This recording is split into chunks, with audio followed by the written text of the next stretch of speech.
Guys, go through last lecture note.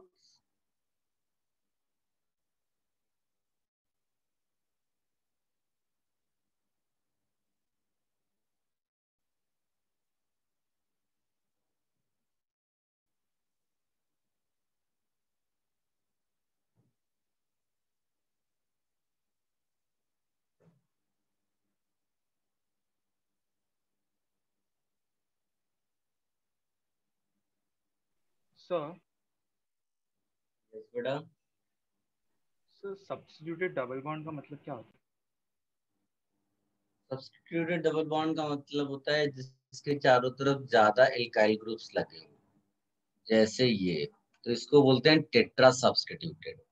अगर ऐसा लिखा है तो इसको बोलते हैं डाई सब्स्टिट्यूटेड. चाहिए तो हाईलाइट कर लो इसको. है सर? तो मोर सब्स्टिट्यूटेड डबल बॉन्ड हम लोग अल्फा एच चेक करते हैं ना? हाँ, हाइपर कॉन्जुगेशन. ओके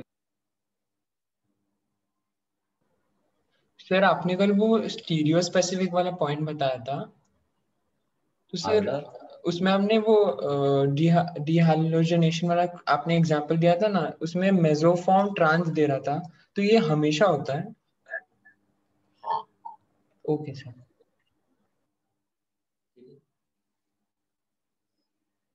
और किसी को कोई डाउट है बेटा?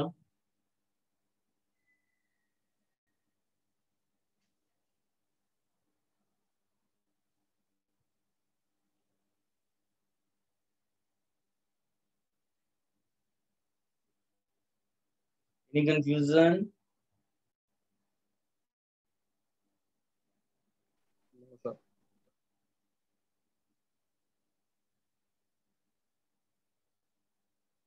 चल, सबके पास बुकलेट है बेटा?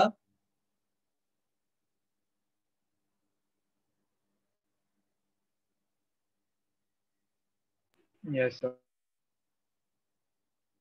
I'm writing few questions here. You just attempt. Huh?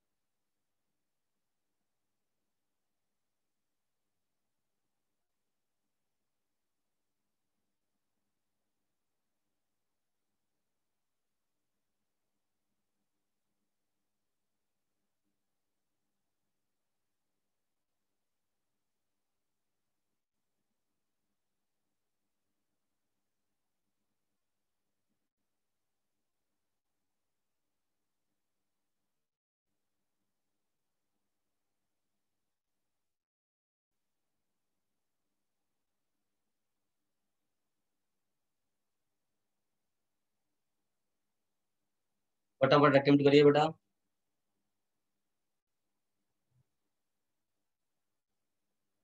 I hope सारे क्वेश्चंस आ जाएंगे ये वाले आपको. फिर भी अटेम्प्ट करिए. Then will discuss.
Let me know, हाँ, चैट बॉक्स पे लिख दीजिए जिनका भी ये क्वेश्चंस हो जाते हैं, जस्ट राइट डन।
फिर फर्स्ट वाले में सिंगल ऑप्शन ही करेक्ट है क्या?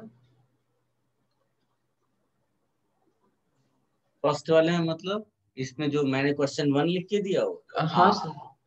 Okay sir. हाँ हाँ, सिंगल ऑप्शन।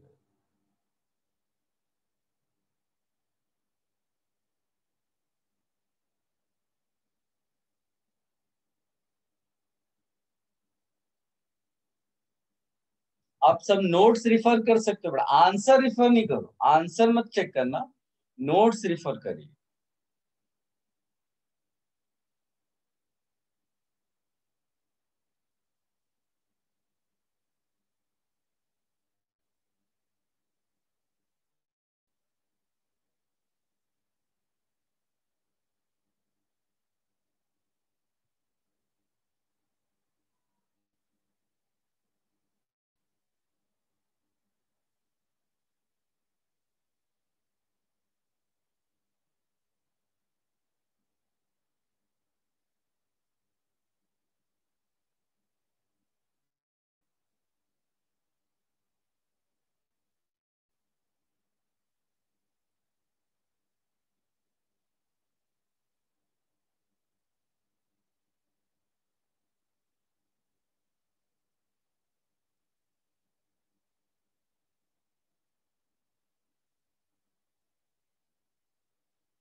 वेरी गुड बेटा।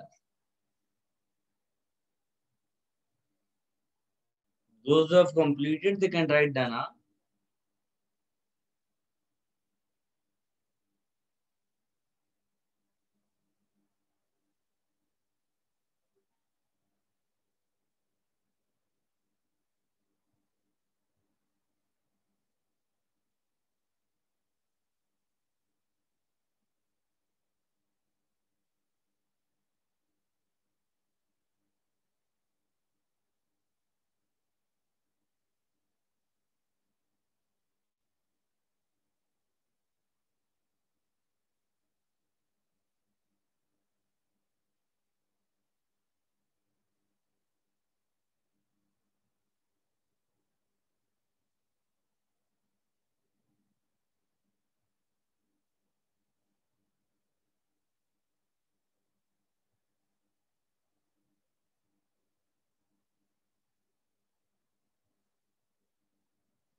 Very good.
Very good. Good.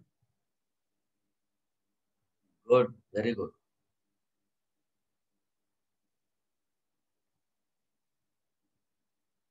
बेटा 2-3 मिनट्स में बाकी लोग फिनिश करें। Quickly try. हाँ,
चलिए देखिए, जैसे पहला क्वेश्चन क्या है, correct order of leaving group. तो उसमें मैंने आपको देखो क्वेश्चंस मैं आपको अटेम्प्ट करना सिखाऊंगा कि जब क्वेश्चन आता है तो किस स्टाइल का क्वेश्चन है और कैसे उसको अटेम्प्ट करना है। तो लिविंग ग्रुप का अगर क्वेश्चन है, देखो कुछ लिविंग ग्रुप्स तो मैंने खुद भी लिखा हुए हैं, तो देखकर भी आप डायरेक्टली भी टिक कर सकते हो। बट अगर कुछ नहीं मालूम है तुम्हें, तो तुमको केवल ये चेक करना है कि जो डिस्पर्जन उसका हो रहा है कितना हो रहा है, डिस्पर्जन ऑफ इलेक्ट्रॉन्स। और प्रोबेबली वो निगेटिवली चार्ज होगा तो निगेटिव चार्ज का डिस्पर्जन, और कुछ नहीं। और डिस्पर्जन के लिए क्या चेक कर सकते हो, सबसे पहले रेजोनेंस, ठीक है। साथ में साइज वाला फंडा भी हो सकता है, तो साइज एंड रेजोनेंस, कई बार साइज डोमिनेटिंग रहता है, साइज एंड रेजोनेंस। इसके अलावा फिर इंडक्टिव से आ जाएगा, राइट। इससे मोस्टली आंसर्स निकल आते हैं, कोई टेंशन नहीं होता है। अब जैसे इस वाले क्वेश्चन में आप देखोगे तो वो कहता है leaving group ability, A answer हो ही नहीं सकता क्योंकि OH माइनस का तो इलेक्ट्रॉन H2O न्यूट्रल से बहुत ज्यादा है। बी वाले में देखोगे तो OH माइनस ऑक्सीजन साइज में छोटा है, ठीक, तो वो लिविंग ग्रुप अच्छा नहीं हो सकता। डी वाला भी आंसर नहीं हो सकता बिकॉज I माइनस बड़ा साइज में, तो बड़े साइज में डिस्पर्जन ज्यादा होगा। तो आप जब मैं बता रहा हूँ ना, तो आप चाहे तो बुकलेट में ही जैसे भी उसी जगह लिखें। जैसे मैंने पहले वाले क्वेश्चन के लिए क्या बोला, फर्स्ट ऑप्शन आंसर क्यों नहीं होगा, तो वहां लिख लो छोटा सा कि OH minus and H2 is a neutral, that is why H2 is a better living group, ऐसा करके लिख दिया। बी वाले में क्या लिखोगे, S is bigger in size, right, so more dispersion, so it is SH minus better leaving group, ठीक। जब हम लीविंग ग्रुप की बात करेंगे तो लीविंग ग्रुप ही सोचेंगे, उसमें न्यूक्लियोफिलिसिटी मत डाल देना। ये मत बोलना कि बेटर न्यूक्लियोफाइल तो poor living group, poor nucleophile तो better living group, not like that. Living group मतलब लिविंग ग्रुप, आपको केवल उसका डिस्पर्जन चेक करना है, नथिंग एल्स। डी वाला आंसर क्यों नहीं हो सकता, तो वहां लिखें कि I minus is larger in size, that is why more dispersion in I minus, so I minus should be better living, तो वो भी आंसर नहीं हो सकता। सी वाले में, सी वाले में आपका रेजोनेंस हो रहा है पहले एग्जांपल में, और दूसरे में नहीं हो रहा है, तो ये बेटर लिविंग ग्रुप हो गया। तो आपको कुछ क्वेश्चंस में इस तरह करना ही पड़ेगा आपको, तो फ्यूचर में whenever you get a question आप कॉन्फिडेंट होकर के आंसर टिक करोगे, ठीक है। ये हो गया। सेकेंड क्वेश्चन मैंने डायरेक्ट दिया हुआ था तो उसमें कोई प्रॉब्लम ही नहीं है, तो सेकेंड क्वेश्चन का आप डी देखो, आपको मैंने लिखाया था, है ना, ट्राईफ्लोरो वाला जो है ना, मीथेन सल्फोनेट आयन करके होगा, ट्रिपलेट आयन करके लिखाया हुआ है। ये हो गया। इसके बाद मैंने आपको फोर्थ दिया हुआ है क्वेश्चन, है ना, तो फोर्थ क्वेश्चन में, फोर्थ क्वेश्चन में आपको E1 पूछा हुआ है ना, और जैसे SN1 होता था तो उसी तरह E1 में क्या होता है, carbocation is intermediate, carbocation is intermediate. तो कौन है जो रेट डिसाइड करेगा बेटा,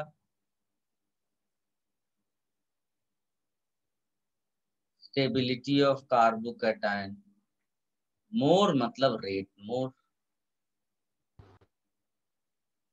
ठीक। तो इसका मतलब है जितने भी हमारे यहाँ पर दिए हुए हैं कंपाउंड, सबके कार्बोकेटाइंस बनाओ।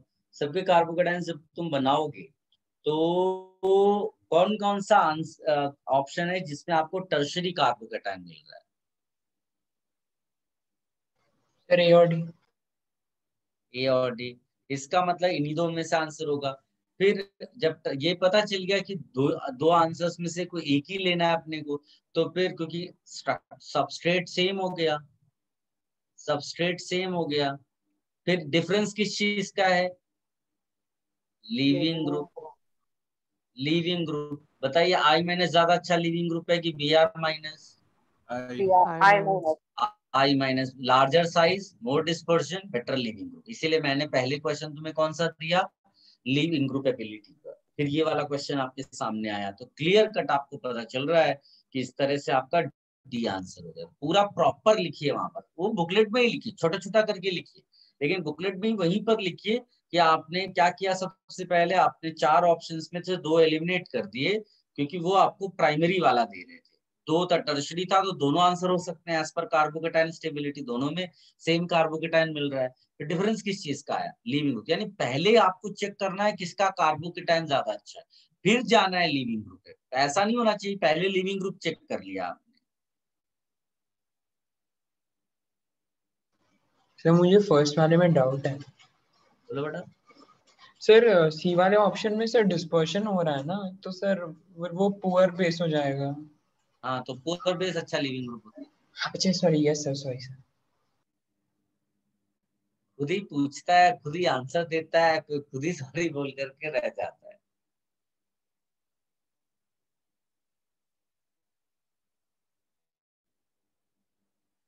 ये सबने कॉपी कर लिया बेटा? Should I remove this? Yes sir. इसमें मैंने नेक्स्ट क्वेश्चन तो आपको क्या दिया सर था? बोलो बेटा। सर फर्स्ट वाले में ए ऑप्शन आपने चूज किया था। ये वाला फर्स्ट में यस। उसी से मैं क्यों नहीं पूछते बेटा? जब डिस्कशन चल रहा था डिस्कनेक्ट हो गए थे क्या? नहीं। ए वाले में बिकॉज OH माइनस निगेटिव वाला है और H2O न्यूट्रल है। सोचो दोनों ऑक्सीजन है, एक निगेटिव ऑक्सीजन है, एक न्यूट्रल ऑक्सीजन है, तो कौन ज्यादा डिस्पर्स्ड हुआ? अरे भाई, जिसका डिस्पर्जन देख रहे हो वो तो दूसरे में है ही नहीं। नहीं समझ में आया? माइनस चार्ज का डिस्पर्जन चेक कर रहे हो और माइनस तो दूसरे में है ही नहीं, तो ज्यादा अच्छा लिविंग ग्रुप कौन हुआ? दूसरा वाला, न्यूट्रल है वो तो। Okay sir. सर बोलो बेटा। सर आपने फोर्थ में आई माइनस और बी माइनस में डिफरेंशिएट कैसे किया? आई माइनस लिख देना कि larger in size, that is why better leaving group. Large होगा साइज में तो डिस्पर्जन फटाफट ज्यादा हो जाता है। Okay sir. ठीक है।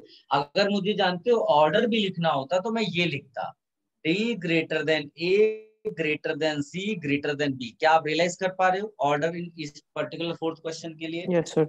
यस। है ना? एकदम सिंपल सा क्राइटेरिया था। सबसे पहले स्ट्रक्चर देखा, दो में टर्शरी मिले, उनका ज्यादा होगा। उन दोनों में आई बेटर लिविंग ग्रुप था, तो वो आंसर डी और ए हो गया। फिर बी और सी में फिर से दोनों प्राइमरी है, दोनों प्राइमरी है, दोनों खराब है, लेकिन दो में अगर कंपैरिजन करने को आ गया तो आई एक में लगा हुआ है बेटर लिविंग ग्रुप, तो वो आंसर हो जाएगा। सिंपल। यस। फिफ्थ वाले के लिए देखो, फिफ्थ वाले में बेटा अगेन सेम क्राइटेरिया, क्या बनाओगे? Sir carbocation. कार्बोकेटाइन। और एक्सेप्शनल एग्जांपल इसमें आ गया, याद है ना? Dancing dancing resonance. Dancing. Dancing resonance याद रखोगे, दैट इज इनफ। ठीक है, तो इसका मतलब है ए आंसर हो जाएगा। A option. फिर मैंने आपको नेक्स्ट क्वेश्चन कौन सा दिया था बेटा? 7। सेवेंथ है ना? 7। सेवेंथ वाले में कहता है कि the relative rate of catalysed dehydration. तो डिहाइड्रेशन कौन सा मैकेनिज्म होता है बेटा? E1। E1। यानी क्या लिखोगे? Carbocation carbocation. स्टेबिलिटी। कार्बोकेटाइन। बस जितना आपका कार्बोकेटाइन स्टेबल होगा उसका रेट ज्यादा हो जाएगा। तो बताइए ऐसा कौन है जो टर्शरी कार्बोकेटाइन दे रहा है?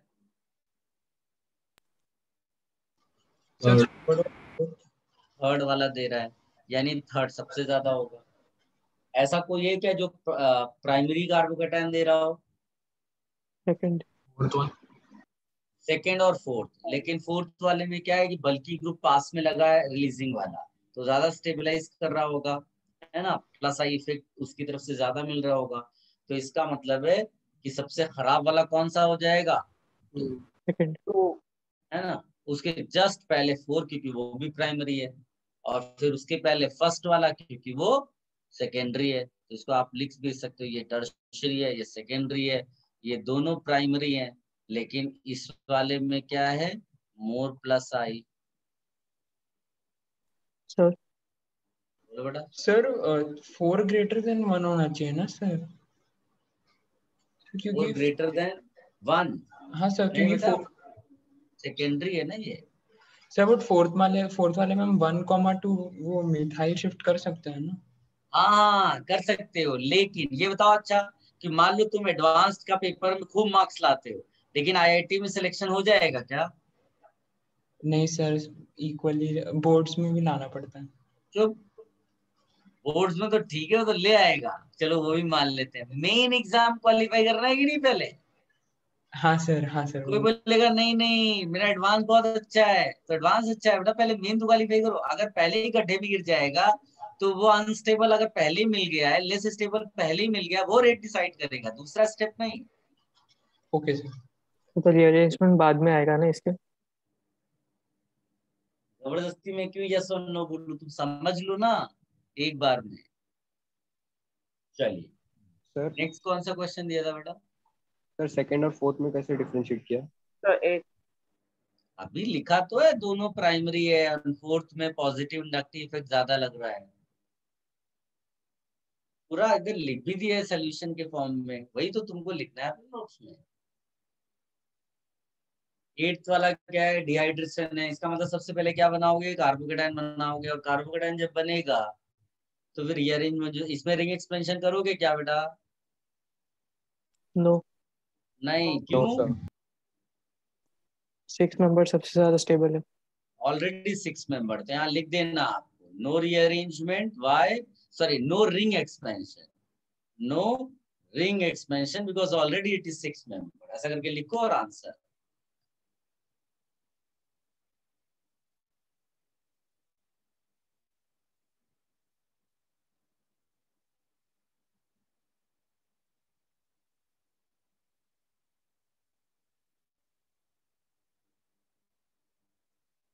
डन। सर जस्ट बुकलेट में ही लिख लो, कोई बात, वही अच्छा है, आप रिवाइज उसी के थ्रू कर लेना, आपको बहुत हेल्प मिलेगा बाद में।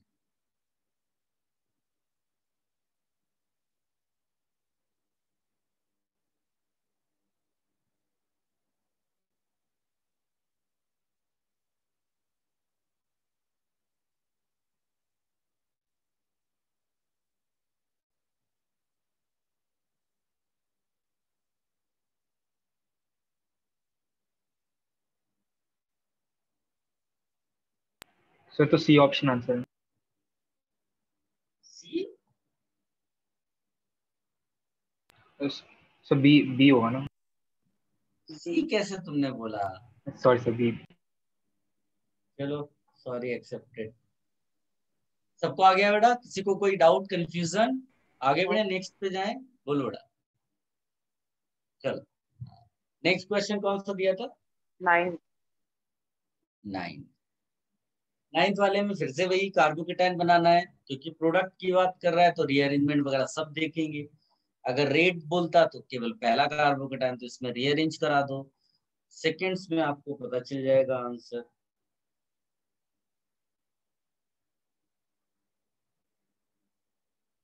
ठीक है, फिर उसके बाद आप डबल बॉन्ड लगा दो, देखो आंसर मैच कर जाएगा।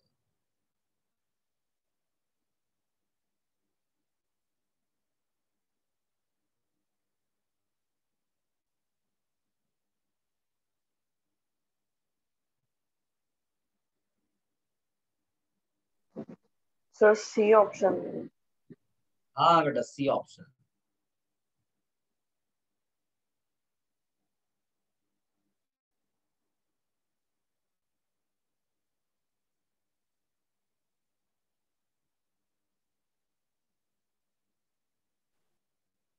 Should I remove this? Yes yes sir. फिर नेक्स्ट क्वेश्चन कौन सा दिया था बेटा? 10th दिया होगा ना? हाँ सर 10। तो इसमें क्या है, ये E2 है। E2 क्या होता है बेटा? One step 1 step. One step reaction, यानी कि आपको डायरेक्टली चेक करना है कि रिमूव हो पा रहा है कि नहीं, H एंड या कौन सा H? बीटा। क्या कोई ऐसा एग्जांपल है जिसमें बीटा H ही अवेलेबल ना हो? सी सी। सी। तो आप लिख लीजिए in C no beta H available, so no E2। किसी को कोई भी कंफ्यूजन तो बोलो बड़ा, इवन हो जाएगा, E2 नहीं होगा।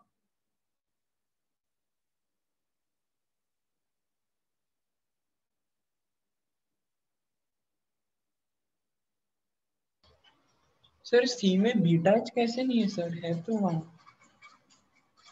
क्या? अच्छा नहीं, सॉरी सर, सॉरी सर।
हो गया बेटा?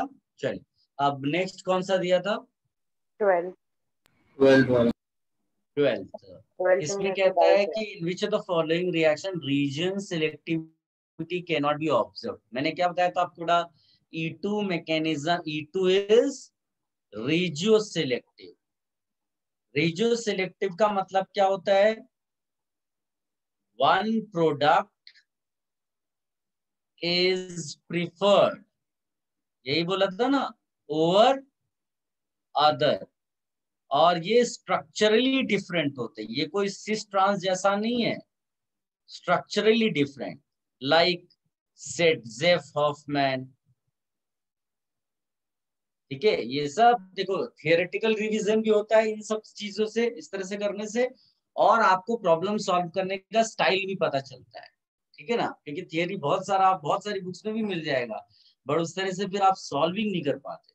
तो इसमें अगर आप देखोगे तो पहले ऑप्शन में आप देखो, लेफ्ट से जाओगे और राइट से जाओगे तो आपको सेमी प्रोडक्ट, मानी लेफ्ट राइट क्या है, इसमें एक ही बीटा एच है, तो आप ए ऑप्शन में लिखना only one type, only one type beta H, तो उसमें कोई सिलेक्टिविटी नहीं होगी।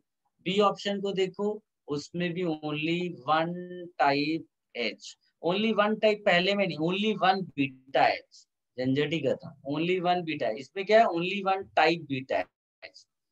क्या आप मेरी राइटिंग समझ पा रहे हो? I am extremely sorry, but manage yes sir. ऐसे ही करना पड़ेगा। और सी वाले में आप देखोगे तो two identical type and one different, दिख रहा है? और सी वाले में, सॉरी डी वाले में नो बीटा एच, यानी इसमें तो रिएक्शन ही नहीं होगी। इन दोनों में एक एक प्रोडक्ट मिलेगा, वन वन प्रोडक्ट, और इसमें टू प्रोडक्ट्स, तो ये आंसर हो जाएगा। क्या आपको समझ में आया बेटा? चेक कर लो। हाँ सर, इसमें डाउट था। ओके बेटा, अच्छे से इसको लिख लीजिए। हाँ, तो मतलब जितना बीटा है उतना प्रोडक्ट रहेगा E2 रिएक्शन में। जितना बीटा एच नहीं, जितने डिफरेंट टाइप्स की beta H. Okay sir.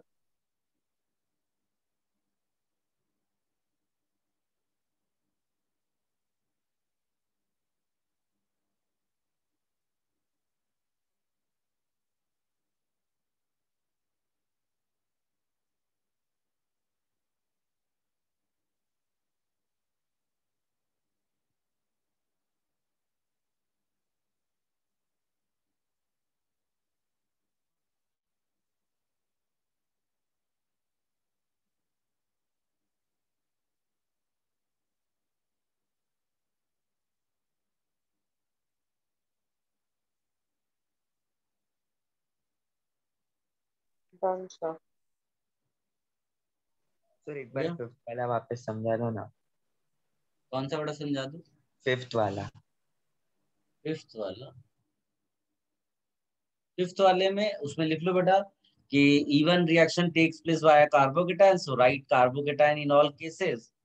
A option is exceptionally stable carbocation because dancing resonance. Thank you sir. Okay. जितने भी क्वेश्चंस मैंने दिए थे सारे हो गए? Yes sir.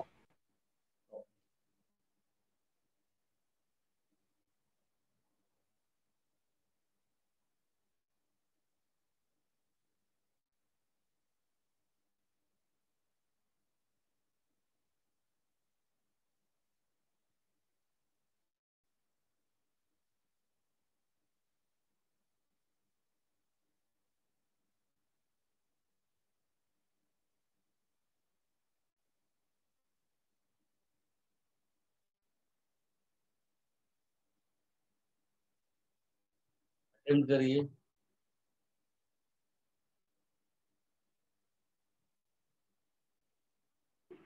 सेवनटीन है ना?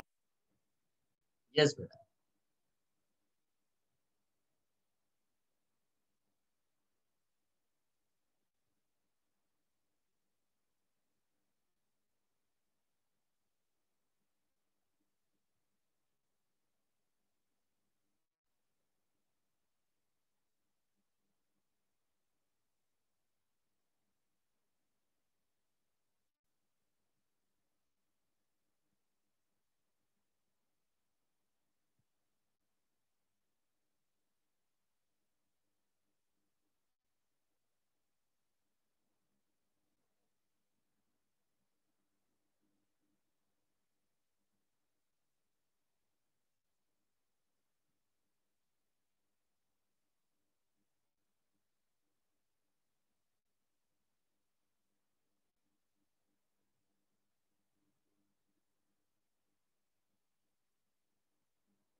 सर इसमें 17 में लिविंग ग्रुप एक एच और एक बीआर है ना?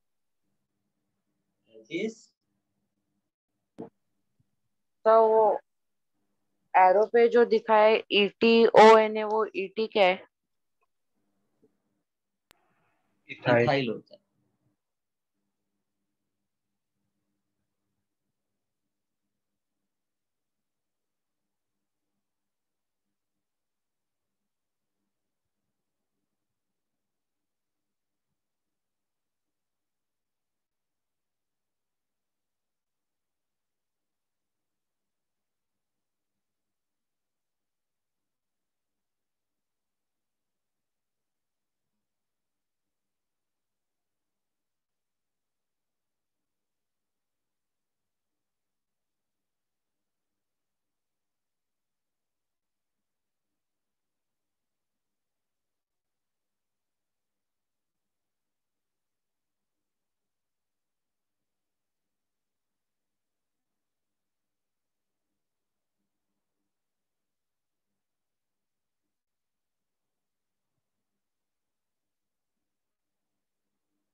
एक्चुअली क्वेश्चन 17 के नीचे होम असाइनमेंट 3 लिखा है ना।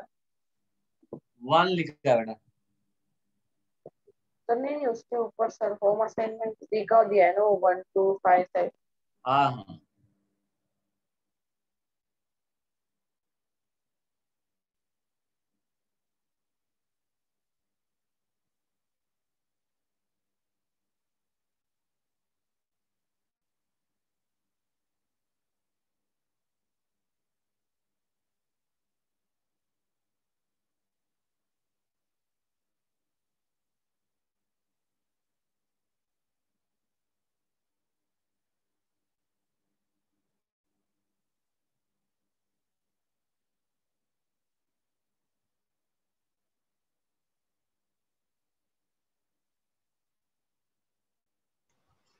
सर ऐसा कुछ है क्या कि ऐसा न्यूट्रल चार्ज वाला सबसे ज्यादा न्यूक्लियोफिलिक होता है? अगर एटम सेम है तो न्यूट्रल वाला ज्यादा न्यूक्लियोफिलिक नहीं होता है, लीविंग ग्रुप अच्छा होता है। न्यूट्रल तो खराब न्यूक्लियोफाइल होता है। Okay sir.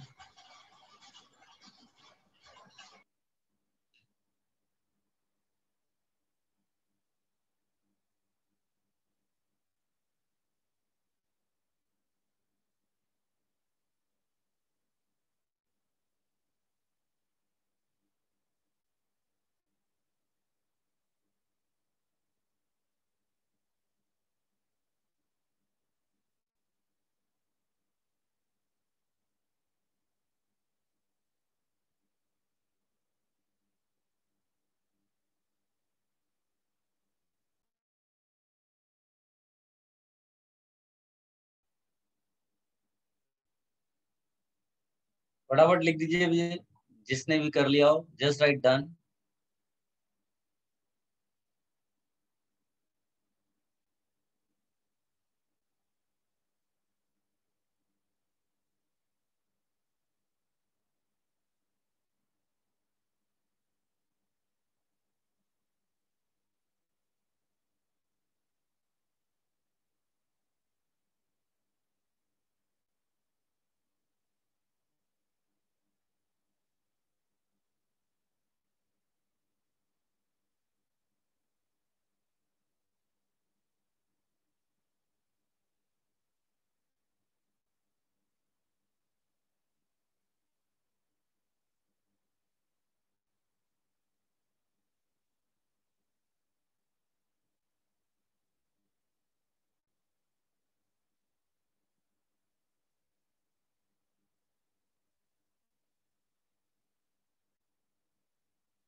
Very good.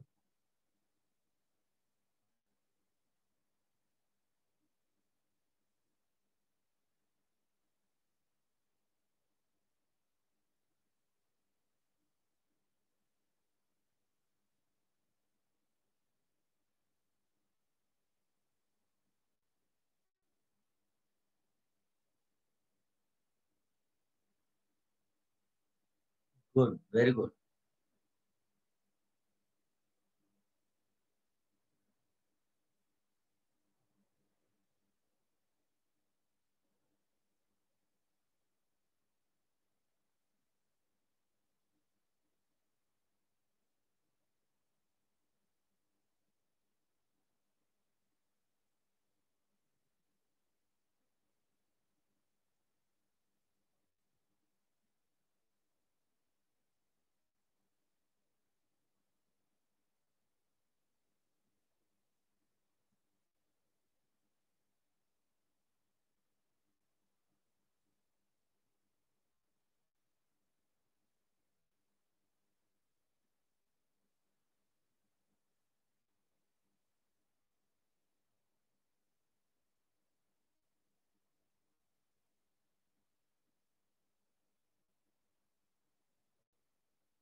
Very good.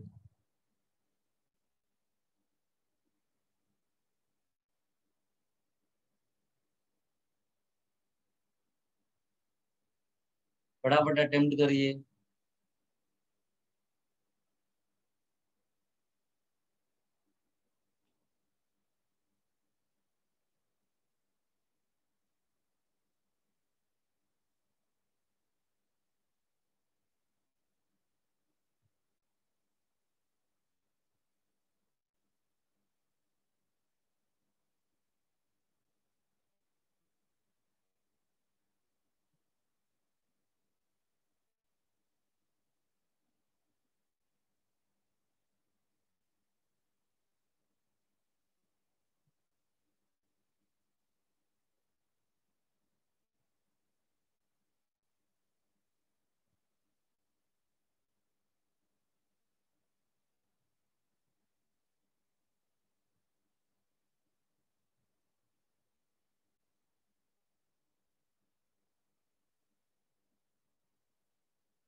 चलिए डिस्कशन अभी कर लेते हैं, मेरे ख्याल से कई लोगों ने लिख दिया।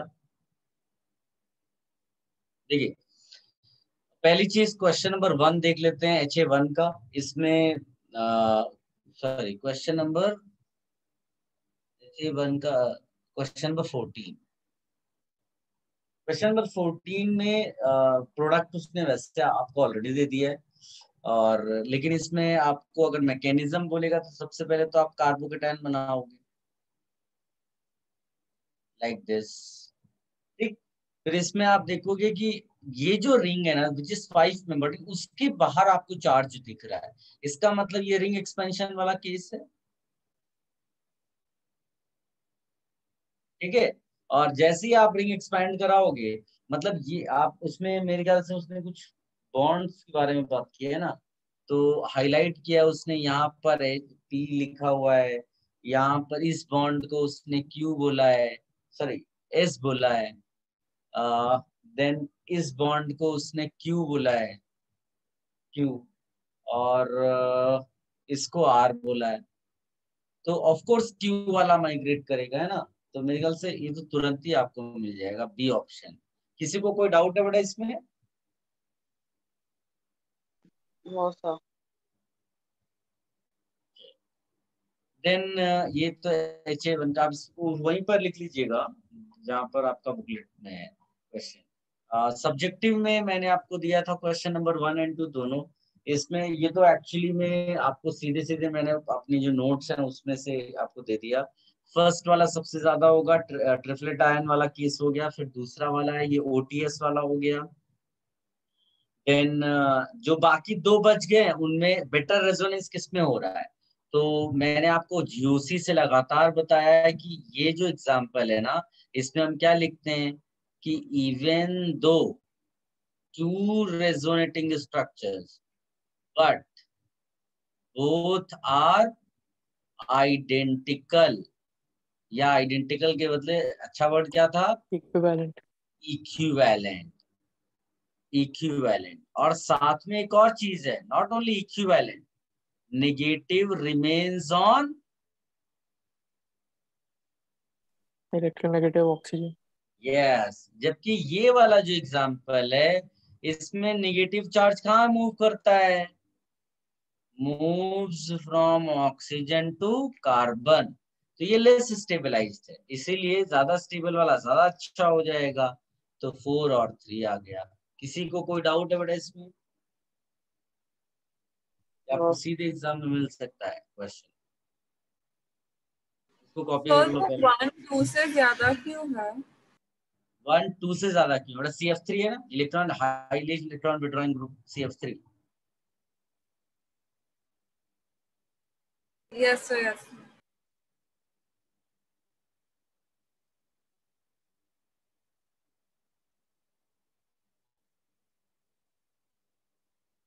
Should I remove this? So wait.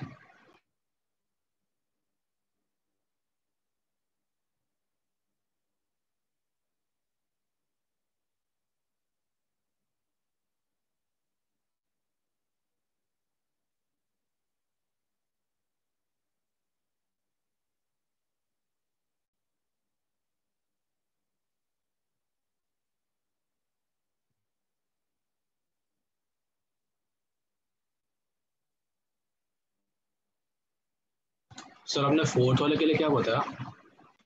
Fourth वाले के लिए मैंने बोला है कि उसमें जो नेगेटिव चार्ज है that is better resonance stabilized then third one, because in fourth one negative charge after resonance gives you equivalent resonating structures and negative charge remains on oxygen. Okay sir.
Guys next question इसमें मैंने आपको दिया है assignment जो 2 है उसका 17th question.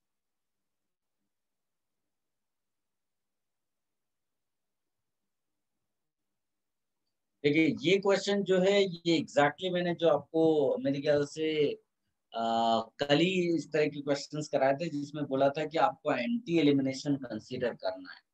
तो इसमें देखने से आपको क्या लगता है बेटा, एच और बी आर इस टाइम पर जो डायग्राम दिया हुआ है आपको, उस डायग्राम को देखकर विजुलाइज करके क्या लगता है कि बी आर और एच वो सेम डायरेक्शन में जा रहे हैं या अपोजिट डायरेक्शन में जा रहे हैं? अपोजिट। देखो डिजाइन ऐसा दिया है ना, ये है और एक सॉलिड लाइन दिया है, फिर दूसरी तरफ भी एक ब्रोकन वेज दिया और एक सॉलिड वेज दिया है और सॉलिड लाइन होती है। सॉलिड लाइन कहाँ है? सॉलिड लाइन इन दोनों के ऊपर है, इन दोनों के ऊपर है या इसके ऊपर और उसके नीचे है?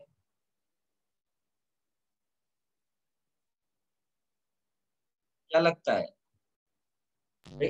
एक सिस्टम ये है सॉलिड वेज और ब्रोकन वेज का, एक सिस्टम ये है सॉलिड वेज और ब्रोकन वेज का, इसके साथ बी आर लगा है, इसके साथ एच लगा है। मैं ये पूछना चाहता हूँ कि ये जो सॉलिड और ब्रोकन वेज का सिस्टम दिया है पहले वाला, उसमें बी आर आपको ऊपर की तरफ जाता हुआ दिख रहा है कि नीचे की तरफ? प्लेन में है वो। नहीं नहीं, इसके रिस्पेक्ट मैडम, प्लेन में समझ रहे हैं, मतलब इसके रिस्पेक्ट में तुम क्या विजुलाइज कर पा रहे हो कि इससे ऊपर की तरफ जा रहा है नीचे की तरफ जा रहा है? ऊपर की तरफ। कॉमन सेंस की बात है ना, देखने वाली बात है, जस्ट कॉमन सेंस में आपको यूज करने को बोल रहा हूँ, कोई ऐसा कोई साइंटिफिक आपको दिमाग नहीं लगाना है। कॉमन सेंस क्या कहता है कि आपका जैसे ये लाइन है, मान लो मैं ऐसा डिजाइन बना दूं और ऐसा कोई बोले ये प्लेन में, तो मेरे लिए वो मैटर नहीं। मैं कह रहा हूँ कि इस लाइन की रिस्पेक्ट में ये डंडा ऊपर जाते हुए दिखाई दे रहा है कि नीचे जाते हुए, तो अंधा भी देख के बता देगा कि हाँ ऊपर जाते हुए दिखाई दे रहा है। क्योंकि आप मुझे आप छोटी छोटी चीजों के आंसर दोगे तो मैं आपको बेहतरीन तरीके से बता सकता हूँ सिंपल वे में। इसको कॉम्प्लिकेटेड तरीके से भी तुम करो कि फिशर में कन्वर्ट करो, फिर उसके बारे में सोचो, इसको डायरेक्ट देखना है। फिर से दोबारा तुमसे क्वेश्चन पूछ रहा हूँ कि सॉलिड वेज और ब्रोकन वेज का सिस्टम दिया है, उसमें जो यहाँ पर बी आर लगा है वो तुम्हें इन दोनों के रिस्पेक्ट में ऊपर की तरफ जाते हुए दिखाई दे रहा है कि नीचे की तरफ जाते हुए दिखाई दे रहा है? ऊपर की तरफ। ऊपर की तरफ। कॉमन सेंस है, मतलब ऊपर की तरफ दिखाई दे रहा है जाते हुए। इसमें भी बताइए बड़ा, ये जो सॉलिड वेज और ब्रोकन वेज का सिस्टम दिया है इसमें भी तुमको इसके रिस्पेक्ट में ऊपर की तरफ जाते हुए दिखाई दे रहा है नीचे की तरफ?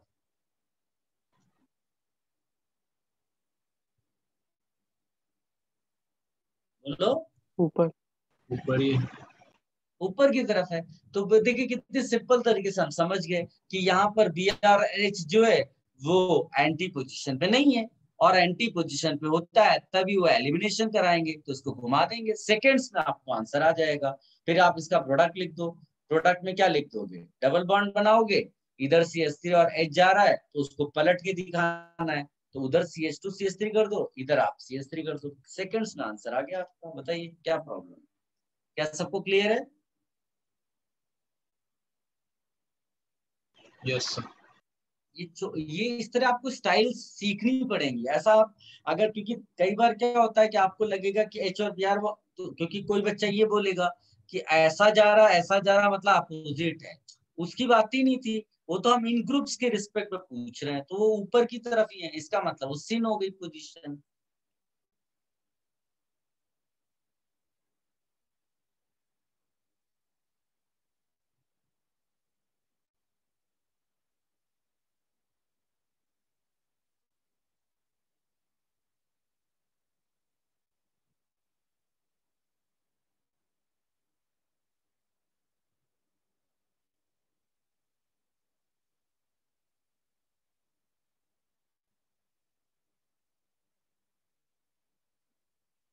Then बेटा, should I remove this? Wait. What was the next question? HA3 का फर्स्ट।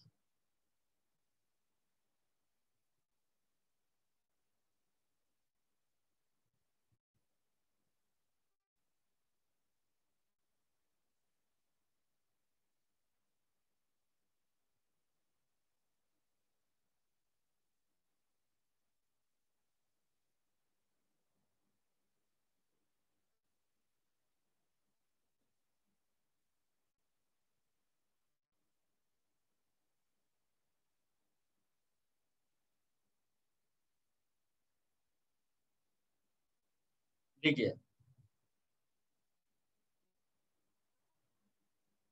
HA3 का जो फर्स्ट क्वेश्चन उसमें न्यूक्लियोफिलिसिटी पूछी है, तो एक चीज तो मैं ऐसे ही लिख देता हूं, क्या मैंने आपको एक डेटा दिया है न्यूक्लियोफिलिसिटी के ऑर्डर का,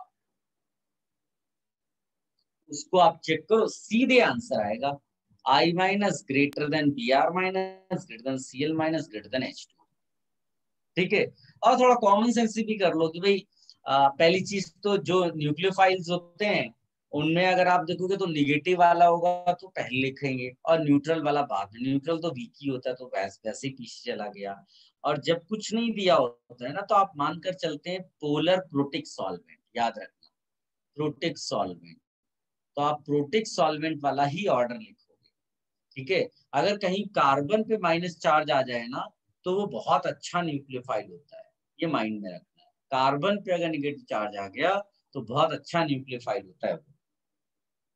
फिर क्या आपको मैंने सेकंड क्वेश्चन भी दिया है बेटा इसमें? Yes sir. यस।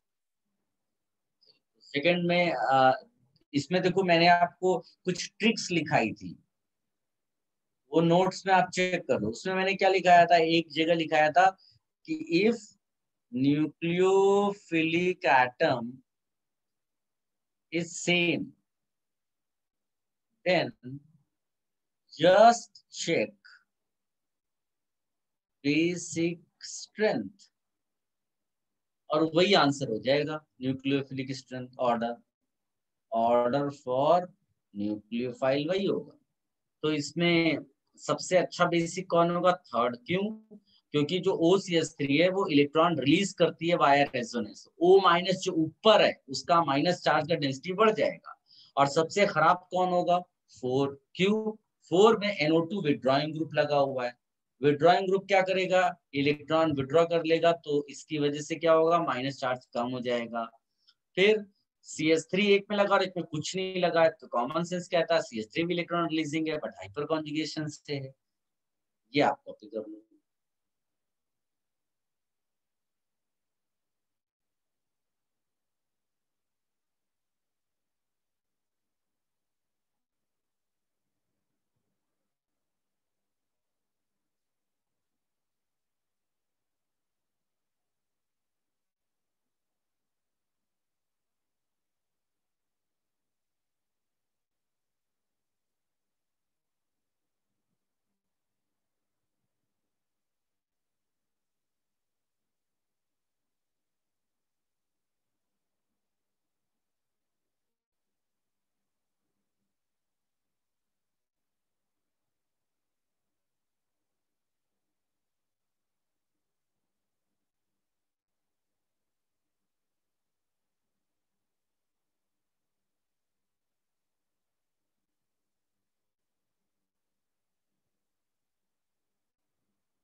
हो गया बेटा?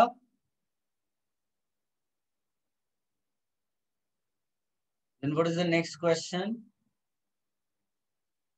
मैंने आपको फिफ्थ दिया है, फिफ्थ बहुत अच्छा क्वेश्चन है।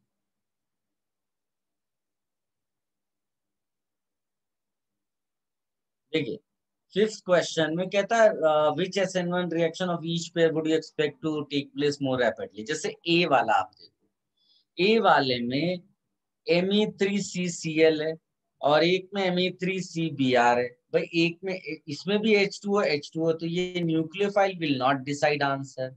Nucleophile will not decide.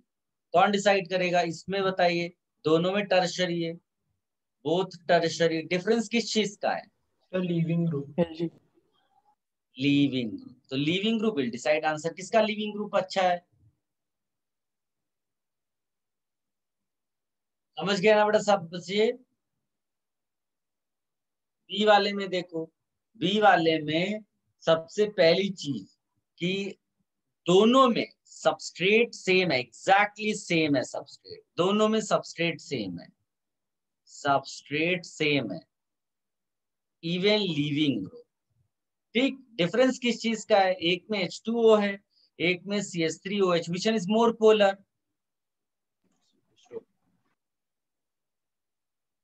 More polar implies more SN1। इसीलिए जो इसमें होगा ये वाला आंसर हो जाएगा। मेरे ख्याल से सबको समझ में आ रहा होगा। और फिर नेक्स्ट वाले में कहता है कि CH3 CH2O माइनस है एक। अच्छा, सी वाले में तो कोई डिफरेंस नहीं है, और लेकिन रेट का एक्सप्रेशन में क्या आता है? Concentration of substrate. कॉन्सेंट्रेशन अगर बढ़ेगी सबस्ट्रेट की तो रेट इंक्रीज कर जाएगा। तो इसमें फर्स्ट और सेकंड में किसमें कॉन्सेंट्रेशन ज्यादा दी हुई है? सेकंड में। सेकंड आंसर हो गया। एकदम सिंपल सिंपल तरीके से सोचना है बेटा, आपको आंसर फटाफट आएगा सही से। कोई डाउट रहता है तो प्लीज पूछो मुझसे। सर ये मोर पोलर इम्प्लाइज मोर SN1 का मुझे नहीं समझा सर। अरे सॉल्वेंट पढ़ा नहीं है क्या? पोलर प्रोटिक सॉल्वेंट से SN1 फेवर करते हैं। शायद मैंने रिवाइज नहीं किया होगा, सॉरी सर। रिवाइज करो बेटा। सॉल्वेंट्स के अलग अलग सारे फैक्टर्स में सॉल्वेंट का एक फैक्टर पढ़ाया हुआ है, उसमें लिखा है polar protic solvents favour SN1, polar aprotic solvents favour SN2। ऐसा स्टेटमेंट मैंने बोला था, रट लेना है इसको। हाँ ये सर लिखा है।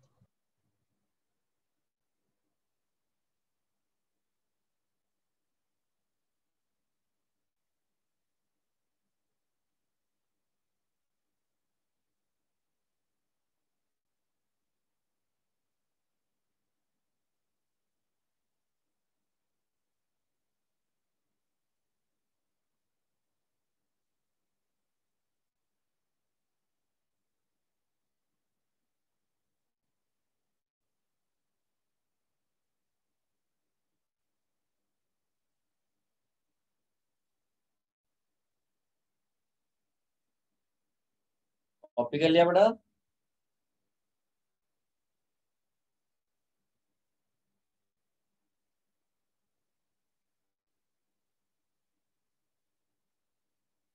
यस।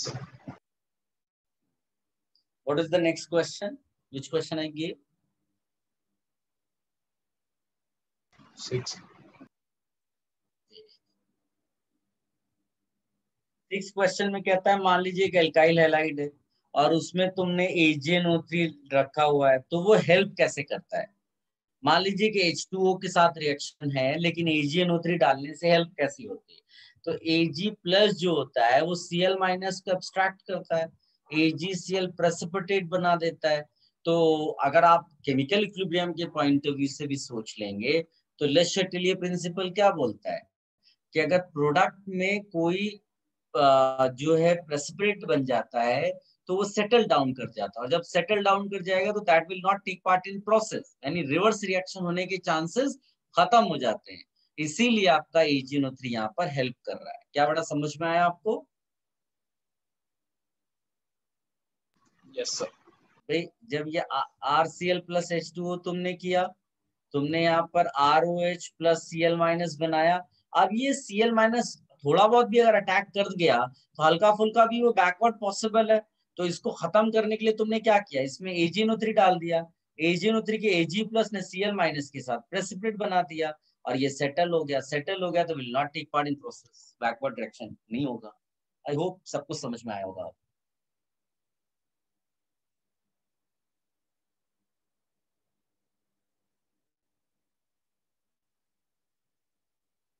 डन। नेक्स्ट क्वेश्चन कौन सा दिया बेटा?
नेक्स्ट क्वेश्चन कौन सा दिया है बेटा? 7th दिया है क्या?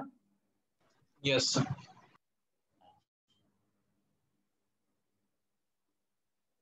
इसमें देखिए ये H2O है। H2O is a weak nucleophile. और हमने ये भी लिखा था कि जो सॉल्वोलिसिस होती है वो क्या मैकेनिज्म फॉलो करेगा? SN1। तो आपको केवल कार्बोकेटायन बनाना है और उसमें देखना है कोई रीअरेंजमेंट हो रहा है कि नहीं।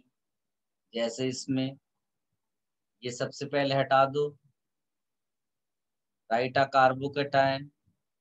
डोंट यू थिंक यहाँ रेजोनेंस होके एक काइंड ऑफ रीअरेंजमेंट जैसा दिखा देगा वो? वैसा रीअरेंजमेंट नहीं है, लेकिन यहाँ पर क्या पॉसिबिलिटी आ गई बेटा? यहाँ पर SN1 मैकेनिज्म देखो, आपको प्रोडक्ट्स मिल और एवरी कार्बोकेटायन गिव्स प्रोडक्ट, ऐसे करके लिख देना। एवरी कार्बोकेटायन गिव्स प्रोडक्ट, ऐसा करके लिखो। वैसे तो इसका सोल्यूशन भी आप पीछे देखोगे तो परहैप्स दिया होगा नहीं, ये सब्जेक्टिव है क्या? हाँ सब्जेक्टिव है तो पक्का दिया होगा।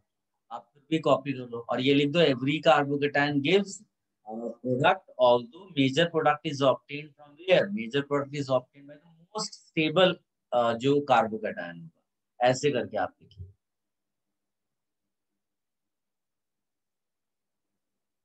सर यस सर यहाँ पे जो ए वाला है उसमें सॉल्वोलिसिस नहीं होता ना, क्योंकि सॉल्वेंट अलग दिया हुआ है, एसीटोन।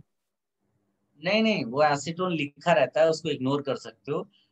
ये जो H2O है यही रिएक्शन में पार्ट ले रहा है, समझे ना? तो ये रिएक्शन में जब पार्ट लेगा तो यही डिसाइड करेगा कि वो न्यूक्लियोफाइल कैसा है, वीक है कि स्ट्रांग है। तो H2O इज ए न्यूट्रल, तो वीक न्यूक्लियोफाइल। ओके। अब इसी तरह दूसरे वाले में भी बोल देना। क्या बोल देंगे कि CH3OH is weak nucleophile, neutral है। वीक न्यूक्लियोफाइल है तो ये SN1 मैकेनिज्म। SN1 मतलब कार्बोकेटायन। सेम मैनर में यहाँ पर भी कार्बोकेटायन बनाइए और उसमें भी रेजोनेंस करा के दूसरा बनाइए और फिर उसमें भी इसी तरह से दो प्रोडक्ट्स लिख दो। क्लियर है बेटा? पहले वाले में OH लगेगा, दूसरे वाले में OCH3 करके प्रोडक्ट्स बनाएंगे।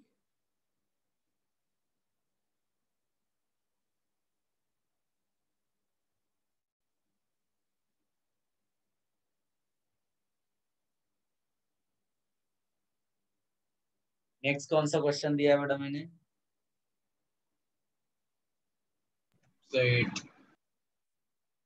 8th भी दिया है क्या? 8th वाले में तो सीधे सीधे आप लुकास रिएजेंट वाली स्टाइल में करेंगे। सबसे पहले प्रोटोनेशन होता है और प्रोटोनेशन के बाद कार्बोकेटायन बन जाता है। फिर इसके बाद रीअरेंज करते हैं और फिर इसके बाद Br लगा देते हैं। आंसर। मैकेनिज्म लिखने को बोल रहा है ना, तो समझ ले यही मैकेनिज्म हो गई। स्टेप्स से दिखा दिया हमने। इसी तरह से सेकेंड वाले में भी OH को प्रोटोनेट करना और फिर उसको हटा देना, प्लस लगेगा, प्लस लगने के बाद मिथाइल शिफ्ट दिखा देना और फिर फाइनल कार्बोकेटायन पे I is it clear to everyone? Second step में हाइड्रोजन शिफ्ट किया ना। हाँ,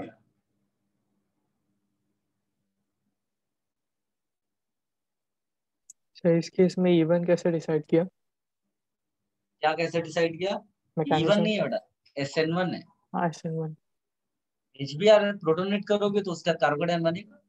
हाँ यस।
कॉपी कर लिया बेटा?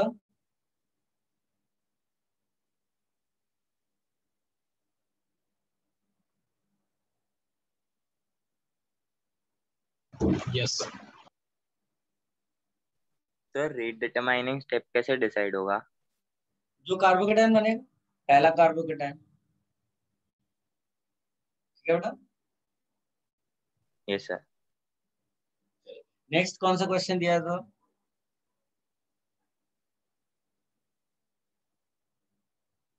13। 13 दिया है। 13 पे कह रहा what happens when Ki is added in the reaction where the following reaction is taking place। देखो बहुत सिंपल है। ये रिएक्शन हो रही थी नॉर्मल, तुमने इसमें Ki डाल दिया। होता क्या है कि जो I माइनस है ना is better nucleophile than Cl।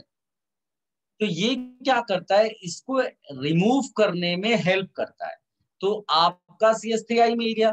अगर इसका एक भी मॉलिक्यूल एक्स्ट्रा मिल गया तो Cn माइनस जो है ना इस I को रिप्लेस करना ज्यादा पसंद करेगा बजाय कि Cl की। क्यों? क्योंकि I minus is better leaving group also. ये खास बात है, ये बेटर लीविंग ग्रुप भी है। ठीक है, ये आप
बेटा हो गया सबने कॉपी के लिए? Should I remove this?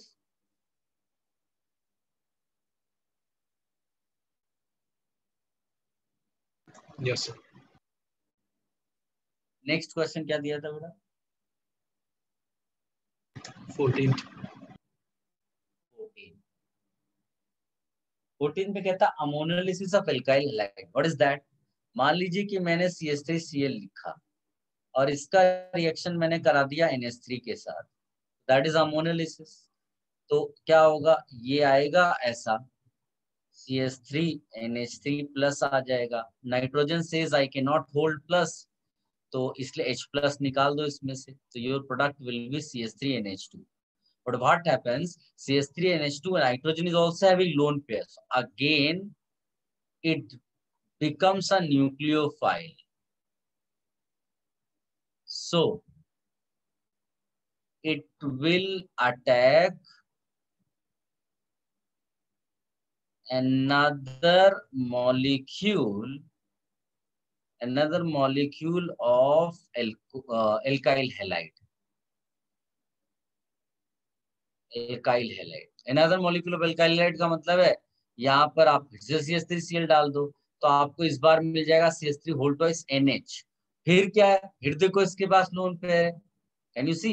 यानी फिर ये एक मॉलिक्यूल के साथ रिएक्शन करेगा, फिर ये ऐसा बन जाएगा, फिर एक मॉलिक्यूल के साथ रिएक्शन करेगा, इस बार क्वाटरनरी बन जाएगा। अब ये अटैक नहीं कर पाएगा क्योंकि क्वाटरनरी बन गया। यानी you are getting what? Mixture of amines. Are you getting a pure amine? No. यही वो कह रहा है। I hope this is clear.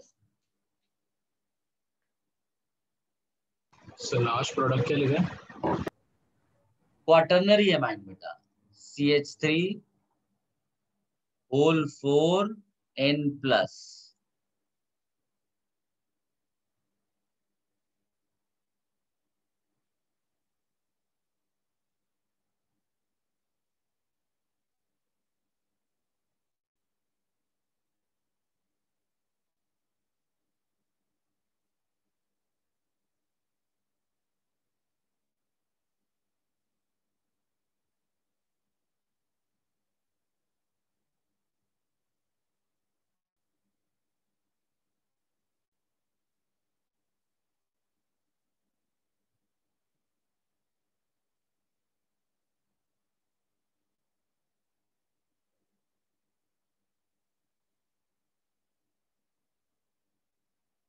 हो गया बेटा?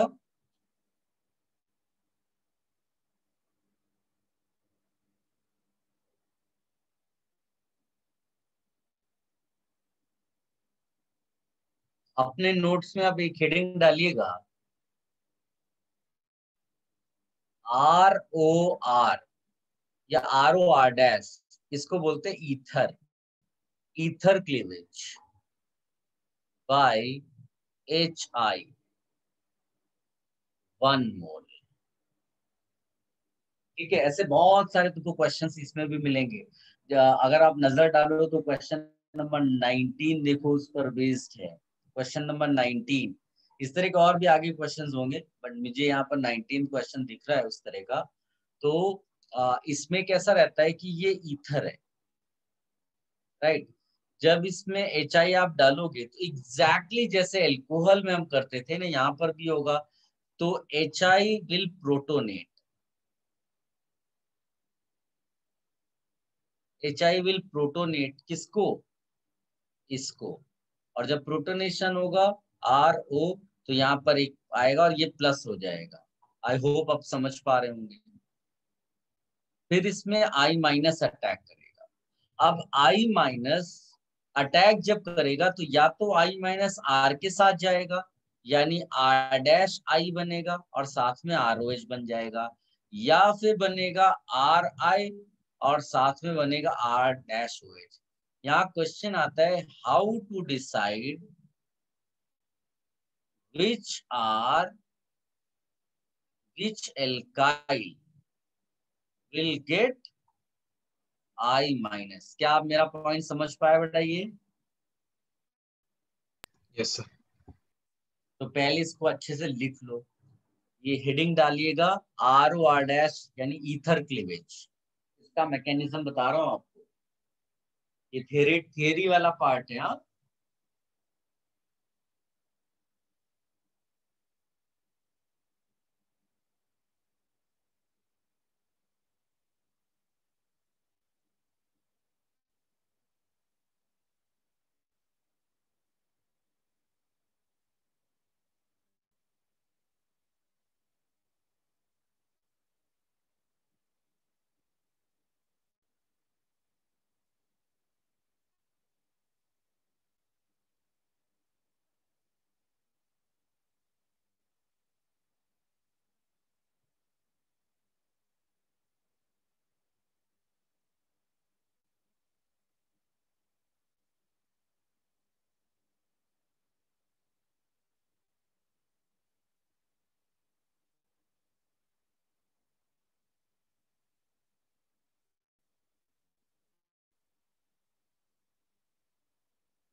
लिख लिया बेटा इतना।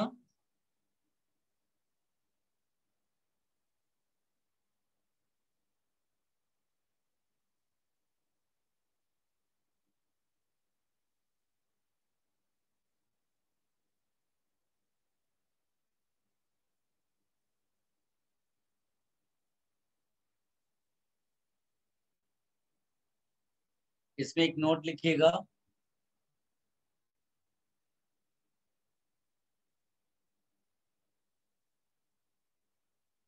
out of R and R dash, out of R and R dash,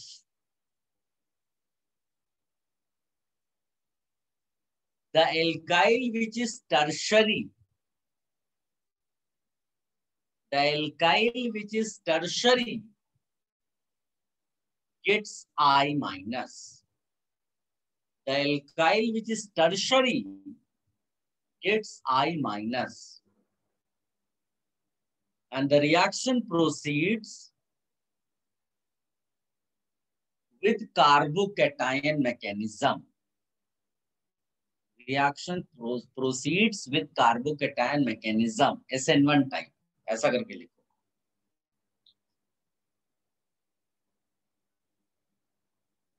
so mechanism के बाद क्या बोला? SN1 type. ठीक है, फिर लिखिएगा, if no alkyl group is tertiary, if no alkyl group is tertiary, then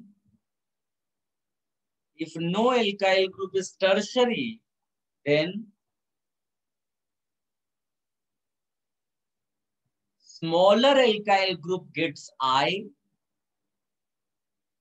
smaller alkyl group gets I,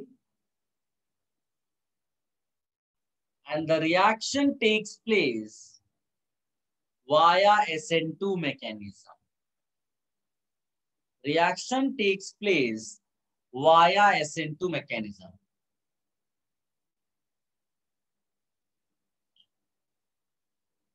देखो, मैं एग्जाम्पल एक एक लिखता हूं, सब समझ में आ जाएगा। जैसे मैं एक एग्जाम्पल लिखता हूं, ये इस एग्जाम्पल को देख के तुम क्या बता सकते हो, दो एल्काइल ग्रुप्स में से कौन सा एल्काइल ग्रुप है जो टर्शरी है।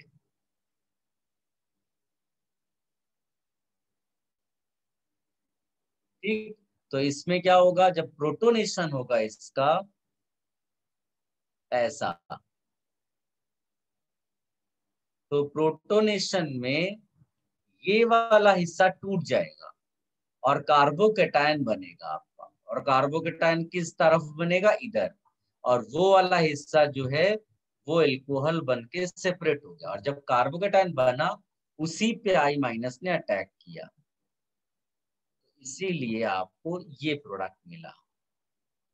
इसको लिख लो बेटा।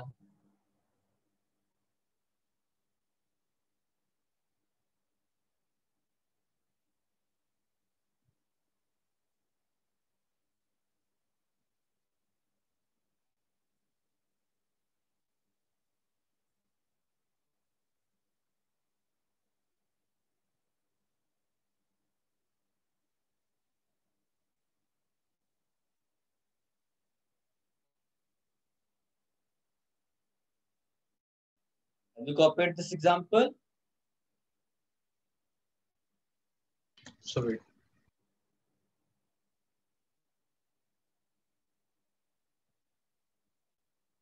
सर वो EQ क्या लिखा है?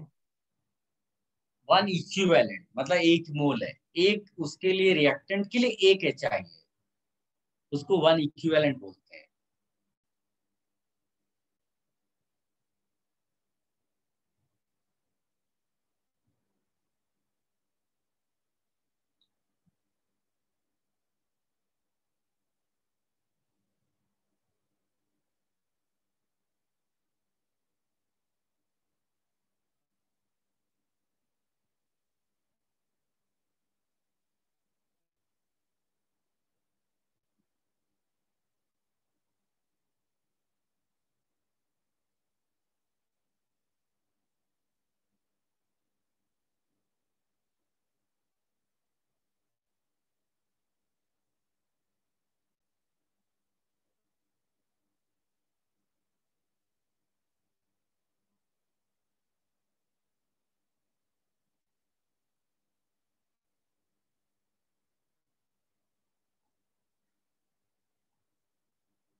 इसका एक दूसरा एग्जाम्पल ले लो, तो ये फिर फिनिश हो जाएगा ये वाला पार्ट। दूसरा एग्जाम्पल इसमें क्या है, मान लीजिए कि CH3O और CH3 ये दिया, तो आप क्या बोलोगे, no alkyl is tertiary. Note का इस्तेमाल करिए, if no alkyl is tertiary then which alkyl gets I minus, smaller वाला। तो इसमें सबसे पहले आप प्रोटोनेशन तो दिखाओगे ही, लेकिन आप कार्बोकेटायन नहीं बनाओगे। अब जब I माइनस आएगा तो स्मॉलर वाले एल्काइल पे डायरेक्ट अटैक करेगा, और इस तरह से ICH3 या CH3I बन गया, जो रिमेनिंग पार्ट है उसको एल्कोहल मिल गया। इस तरह से आप प्रोडक्ट लिखोगे। यहाँ कौन सी मैकेनिज्म फॉलो हुई, SN2। इसको भी हाईलाइट कर लो बेटा।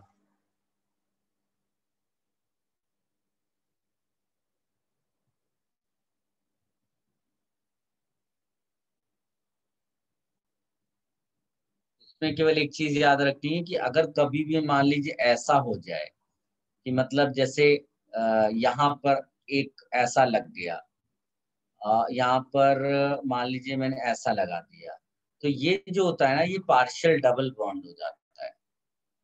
तो यहाँ ब्रेकिंग नहीं होती, और ब्रेकिंग नहीं होगी तो यहाँ नो रिएक्शन हो जाएगा। इधर भी वही सिनेरियो, तो किधर से भी ब्रेक नहीं कर पाओगे। इसी तरह से अगर मान लीजिए कि ब्रिजहेड वाला केस हो जाए, ऐसा मान लीजिए एक तरफ ब्रिजहेड लगा दिया और एक तरफ ये लगा दिया, तो इधर भी ब्रेकिंग नहीं हो पाएगी, इधर भी ब्रेकिंग नहीं हो पाएगी, तो यहाँ पर भी क्या हो जाएगा, नो रिएक्शन। ये भी कॉपी कर लेना। I will take more examples in the next lecture. Sir अगर दोनों साइड टर्शियरी कार्बन हो तो दोनों तो जिधर ज्यादा स्टेबल कार्बोकेटायन बनेगा उधर आ ही जाएगा।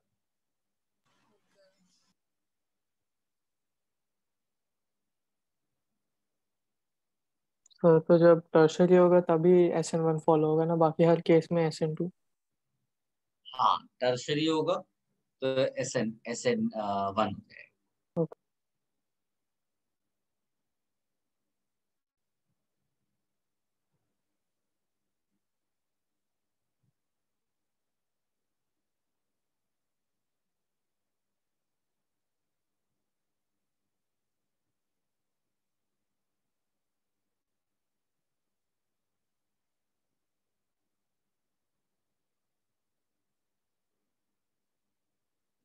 सो एक सेकंड प्रीवियस स्लाइड दिखा सकते हो? Yes.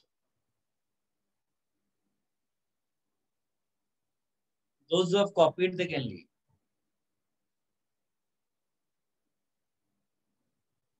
Okay, so done.